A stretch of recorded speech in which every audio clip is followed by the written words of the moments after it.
ஒரு காளையை அடக்கிற வீரன் தன் குடும்பத்தையே குப்பையாக, மனைவி பிள்ளைகளை குப்பையாக. அல்லேலூயா. ஒருவேளை ஜீவன் போகும், ஆனால் அந்த காளை சொல்லுது, நான் உன் ஜீவனை எடுக்கிற காளை, திருப்பி நூலத்தை கொடுக்கிற காளை, மோதிப்பான்.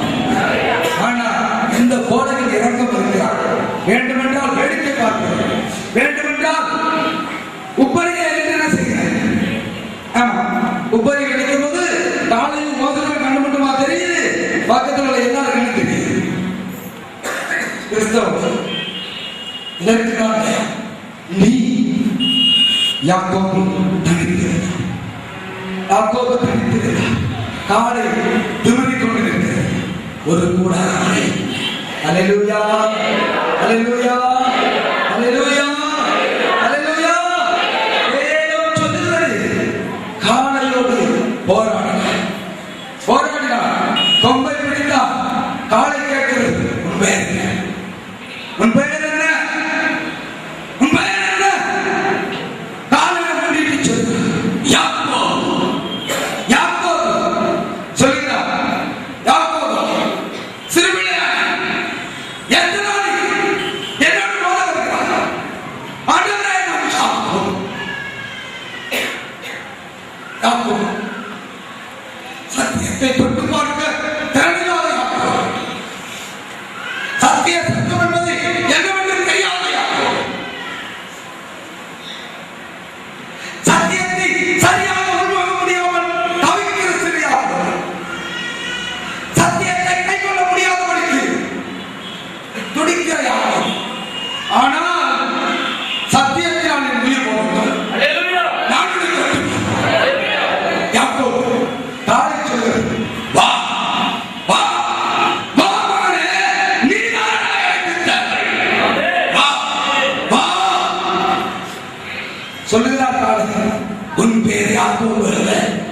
ஏ உலகத்தில் எவனும், உலகத்தில் எந்த சர்வ வல்லமையும் என்னோடு மோத முடியாது என்று எனக்கு தெரியும். அல்லேலூயா. என்னை தொட முடியாது என்று தெரியும்.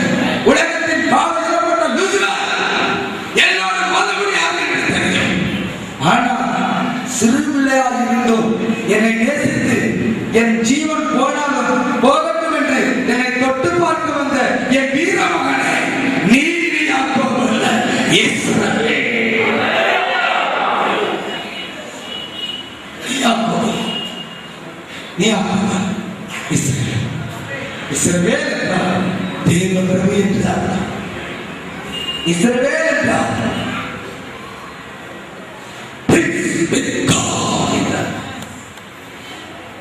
காலையோடு எவன் கரம் கோர்த்து நடக்கிறான் அவனே இஸ்ரவேல். அல்லேலூயா. இப்பொழுது சொல், காளையை பலியிட்டவர்கள் இஸ்ரவேலா? காளையை பலியிட்டவர்கள் இஸ்ரவேலா? காளையோடு நடந்து வருகிறவர்கள் இஸ்ரவேலா? ஆகவேதான் அப்போஸ்தலனாகிய பவுல் எழுதுகிறார், யூதனானவன் மாம்சத்தின்படி யூதனானவன் யூதன் அல்ல, ஆவியின்படி யூதனாகவே இருக்கிறார். அல்லேலூயா. நடந்து வருவோம். காளை நடக்க வேண்டிய நேரம் வந்தாயிற்று. காளையை தொட்டு பார்க்கிறவர்கள் அதோடு நடக்க வேண்டிய வேலை உண்டாயிற்று. காளைக்கு மகிமை, காளையோடு நடந்தவர்களுக்கு மகிமை. இந்த வீரனாக காளையோடு நடந்து வருகிற நேரம் இஸ்ரவேலுக்கு கொண்டாட்டம். இதுவே சத்திய சத்தம். இதுவே சத்திய சத்தம். காளையோடு நடந்து வந்தவன் பெற்ற ஜெயத்தினுடைய பண்டிகை பார். அல்லேலூயா. யாக்கோபு அல்லடா நீ, யாக்கோபு அல்ல. மோதி பார்க்கத்தில் இருந்தாய், ஜீவன் போனாலும் போகட்டும் என்று எனக்காக பொம்மை பிடிக்க இருந்தாய். நீ யாக்கோபு அல்ல, இஸ்ரவேல். நான் உனக்கு என்ன செய்ய வேண்டும்? பிதாவே, நீர் என்னை ஆசீர்வதியும். அல்லேலூயா, அல்லேலூயா, அல்லேலூயா. ஆசீர்வதிக்காவிட்டால் உம்முடைய கோபை நான் விட மாட்டேன்.